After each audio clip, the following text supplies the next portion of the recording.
In the heart of the great Southwest, between Arizona and Texas, and bordering on the Republic of Mexico, lies the Sunshine State in this land of ours, the state of New Mexico.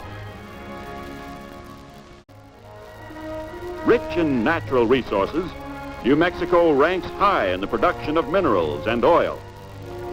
Although New learned how to control.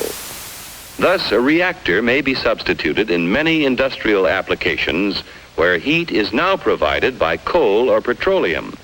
But such uses in the foreseeable future are limited. Well, I don't know, but I've been told uranium ore is worth more than gold. So McCad, I bought me a Jeep. I got that bug and I can't sleep. Uranium fever has gone and got me down. Uranium fever is spreading all around. With a Geiger counter in my hand, I'm going out to stake me some government land. Uranium fever has gone and got me down.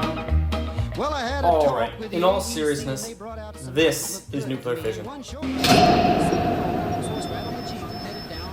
And this is nuclear fusion. Fission, fusion. Alright? And recognizing the difference between these two and the public's associations with both is what makes up the core of the nuclear debate. Now, in order to understand that, we're going to need some radioactive material. Doc, you don't just walk into a store and buy plutonium. Did you rip that off? Of course, from a group of Libyan nationalists. They wanted me to build them a bomb, so I took their plutonium and in turn gave them a shiny bomb casing full of used pinball machine parts. Come on, let's get you a radiation suit. Okay, not like that. Like this. This is the MacArthur River uranium mine in Saskatchewan. 11% of the high-grade uranium used in all of the world's nuclear power plants comes from this mine alone. First, you tunnel under the area where you think the uranium is, and then freeze the ground around it by drilling in cooling pipes. You want to freeze the ground, or else radioactive water from the rock which surrounds the uranium will leak out onto the machinery and yourself. Then you take a big remote-controlled tungsten carbide reamer and drill out the rock which the uranium is in, and then let that fall to the floor, where it will be collected by a remote-controlled excavator, which comes along and picks it up and carries it over to the sealed, lead-lined trucks which take it to the mill.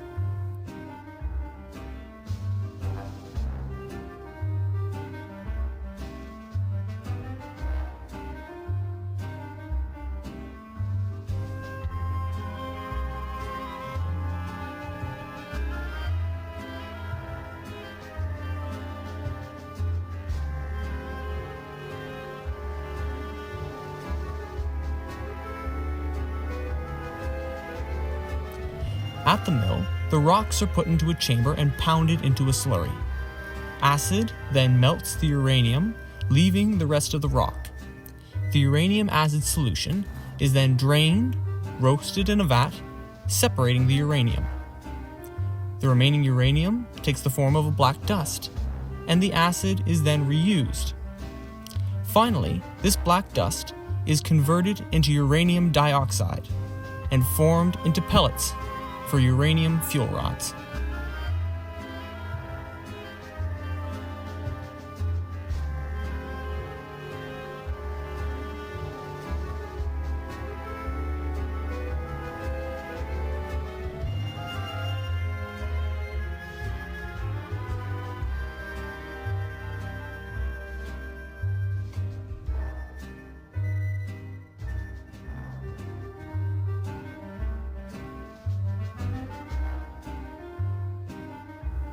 In this form, the tubes are actually quite stable.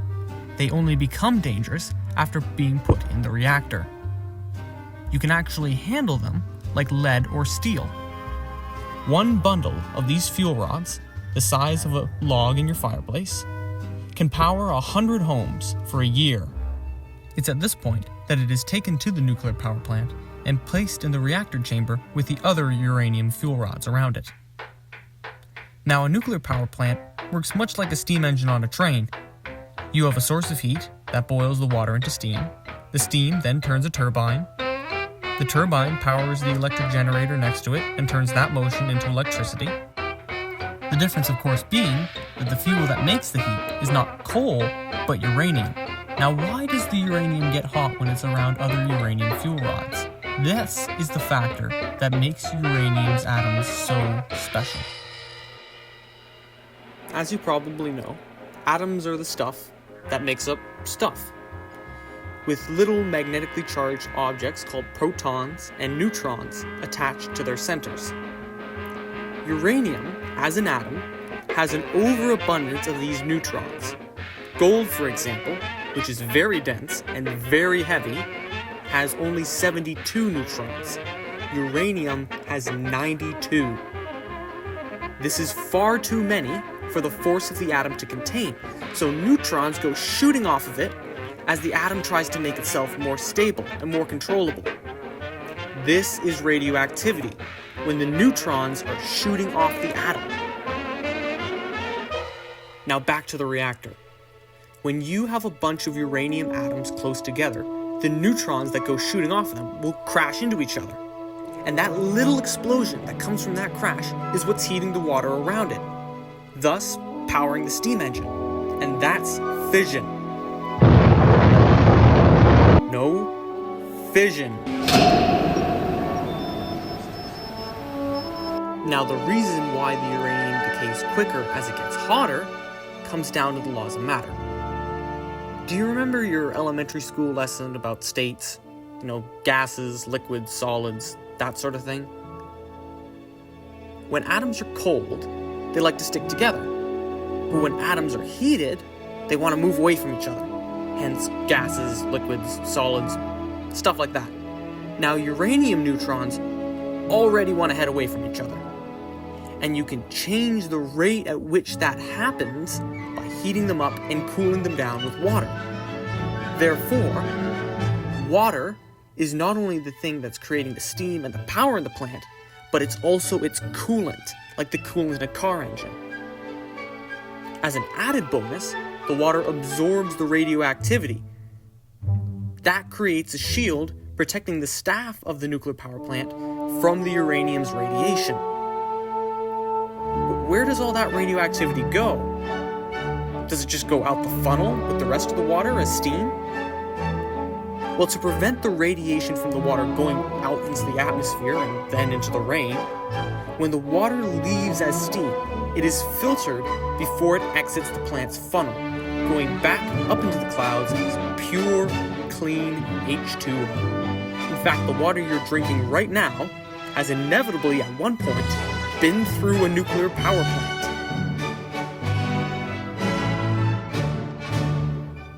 The second way nuclear fission is controlled is the boron control rods. This is a layer of safety which answers the question of how do you slow down uranium's fission. Boron is a mineral which neutrons have a very hard time moving through. So if you encase or put boron in the way of uranium, the neutrons will be slower and crash into each other less often. Thus, so you can control the speed fission happens by adding or taking away boron. Think of it like the gas pedal in your car. The more you push on the gas pedal, the more fuel goes into the engine. And the less boron in the uranium neutron's way, the more collisions happen. Those safety measures and the other fail-safes around them are the key difference between this and this.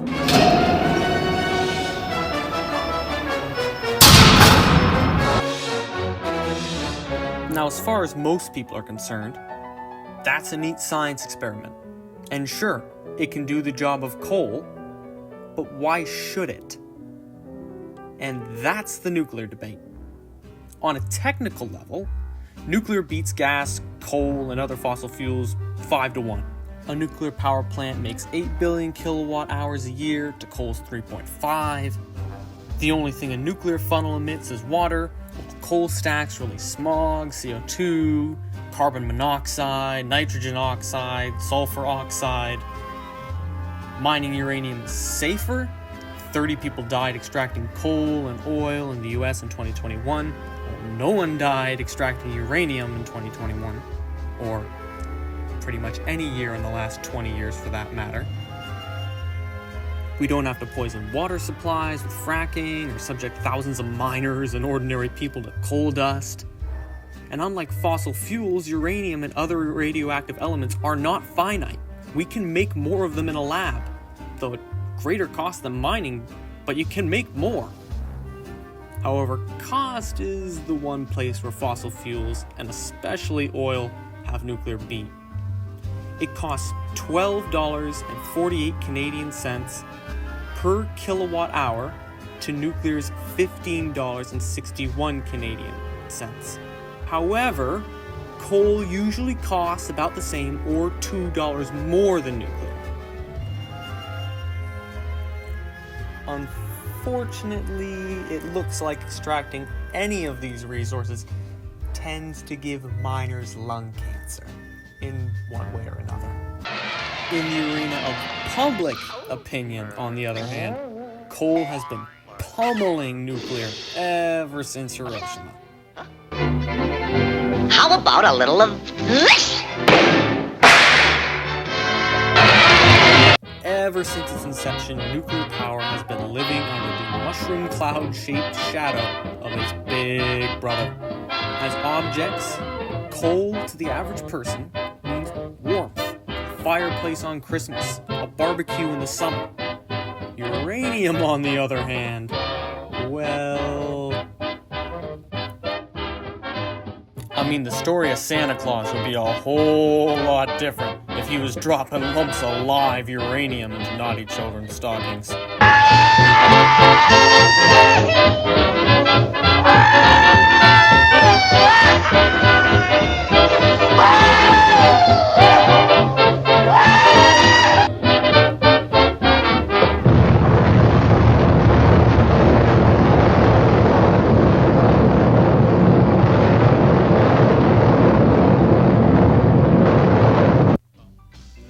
Besides the bomb's shadow, and a lack of general knowledge on how a nuclear reactor works, there are some more reasonable concerns of scientifically minded people. First, it would take a long time to switch over to nuclear power. A nuclear reactor normally takes around 20 years from planning to operation. Historically, it took over 100 years for the world to fully switch over to steam engines. The question is, was the steam engine worth it? There's also the aforementioned cost and running of a nuclear reactor. Also, building more reactors would increase the amount of uranium available to governments and possibly terrorist groups. The problem with that is, a limited supply of uranium has not necessarily stopped even small countries from building nuclear bombs of their own. I mean, the British built a nuclear bomb in a shed out of lab-made plutonium. Building a nuclear bomb with hydrogen, uranium, plutonium is not terribly hard if you know what you're doing. The limit to whether you can build a nuclear bomb or not seems to be whether you have the industry, and most importantly, the people to do it. There is a risk of a small group of people simply using the more increased amount of uranium as a bioterror weapon.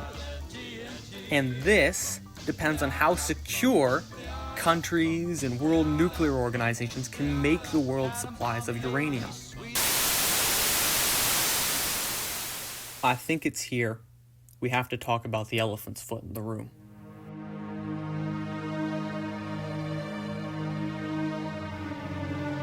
Everyone knows the story of Chernobyl. In 1986, the RBMK nuclear reactor near the town of Pripyat in Soviet-controlled Ukraine exploded, sending chunks of radioactive graphite from the reactor core flying onto the roof and the surrounding area. It's a tragic story of nuclear hubris and a window into what a modern apocalypse would look like. I cannot, in this stupid amateur video, possibly quantify the feelings and the experiences of those that witnessed this event. What I'll try and give you is an understanding of the night that disaster occurred. The deeper you dig into the events of that night, the deeper the cracks and flaws of Chernobyl's system get.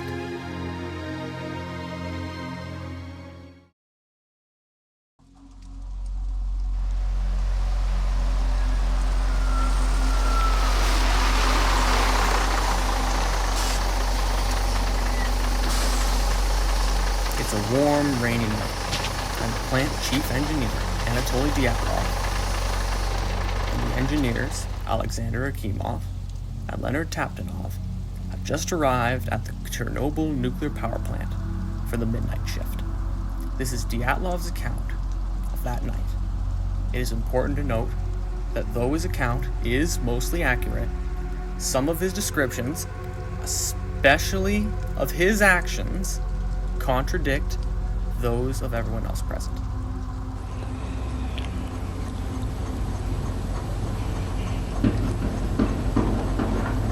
Давайте вернемся к тому, в общем-то, злосчастному дню, 25 апреля 1986 года. Но после того, как снизили мощность, отключили одну турбину, управление пришел около 11 часов, когда мощность реактора была еще 50%, и в 11 часов начали дальнейшее снижение. Переговорил я затем с начальником смены блока предыдущей смены Юрием Трегубом, поговорил с Сашей Акимовым, это начальник смены блока, который заступал в ночь. Все вопросы были для них ясны, как для Трегуба, так и для Акимова. Уже к этому времени не оставалось. Нужно было снизить мощность, разгрузить турбину, по мере разгрузки замерить ее вибрации, потому что на 8-й машине как раз. What Dyatlov is referring to here is the first stage of the safety test. Это был эксперимент, который должен был быть, вообще-то говоря, проведен еще до начала пуска энергоблока. Его при пуске энергоблока не провели. Затем в 1984-1985 годах был проведен эксперимент, однако показал неудовлетворительные результаты по скорости падения напряжения, и пришлось доработать блок в системе возбуждения генератора. И вот теперь, после доработки, In the Soviet Union, the quicker you completed a state project, the more you were paid. So as Dyatlov said, when the plant was opened, the safety test they were now about to conduct had not been fully completed. Dyatlov ordered the power to be lowered to 795 megawatts, but Taptonov accidentally added too many boron control rods, leading to the power going as low as 29 megawatts. Even after this, Dyatlov demanded that the test continue, so Dyatlov raised all but 8 of the 211 reactor control rods in order to spike the power back up. Removing that many control rods was never supposed to be done under any circumstances. The power almost immediately shot back up to 700 megawatts, and in order to stop the reactor from spiking, Akimov pressed the emergency AZ5 stop button, sending all 211 control rods back into the reactor. However, in order for this to happen, an increase on top of the already increasing power needed to be generated, as well as the graphite tips of the boron rods going into the reactor first. And graphite can increase radioactivity, but it is far cheaper than boron, so Soviet officials chose graphite to cap off the ends of the rods which held the boron. Neither Dyatlov or Akimov had been informed of this flaw by the engineers who designed it in Moscow. And they were told that the emergency stop button was completely safe. At that moment, this sudden jolt in power and the appearance of the graphite tips superheated the water into steam. The water which was supposed to be cooling down the uranium rods. Thus, at that moment, there was no water to cool down the uranium, and there was not yet enough boron to slow the reactor down. The emergency stop button was unknowingly now a nuclear detonator. These two effects snowballed until the reactor was generating 700 times its power capacity. Тогда я пошел вдоль щитов, я осматривал приборы, дошел до приборов, где показывает расход теплоносителя по активной зоне. Тоже 0. Для эксплуатационника это, в общем-то, ясно показывает катастрофу. Потому что давление в первом контуре 0, расхода теплоносителя нет. Это значит,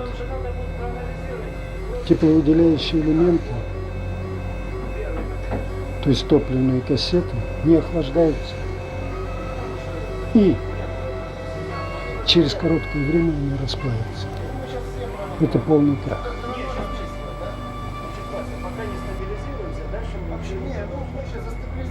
And the pressure from the steam burst the top of the reactor open. There was nothing the engineers could do, and there was nothing stopping what the uranium would do next. This is the point that fission turns into fusion.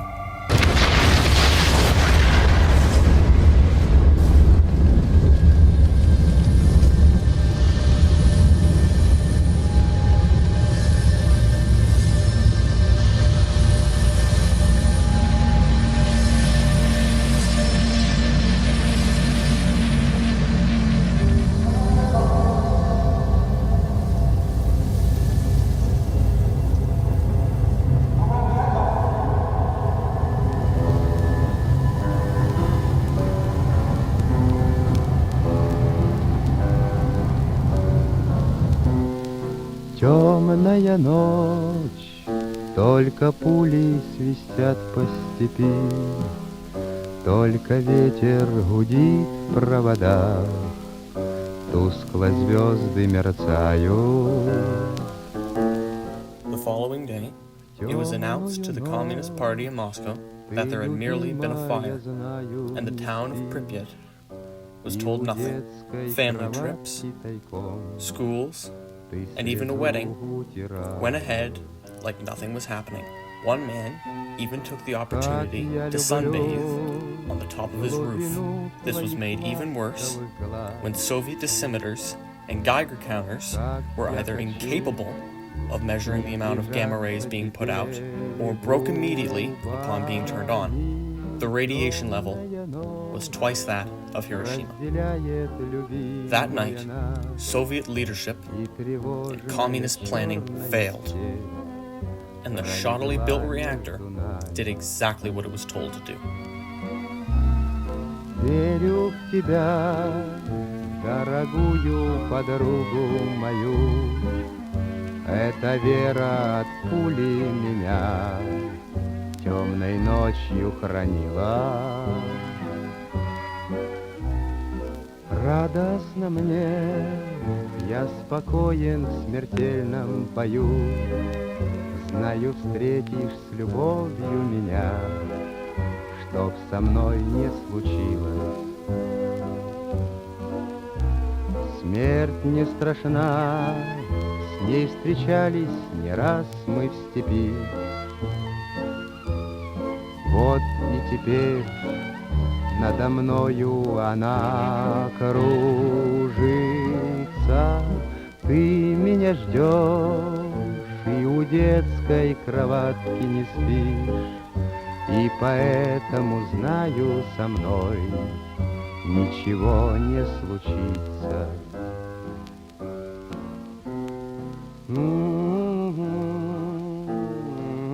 Uranium has a great power, which can safely and cleanly save the world. But with great power comes great responsibility. And if you ignore that responsibility, uranium will force you and everyone else to live with the consequences.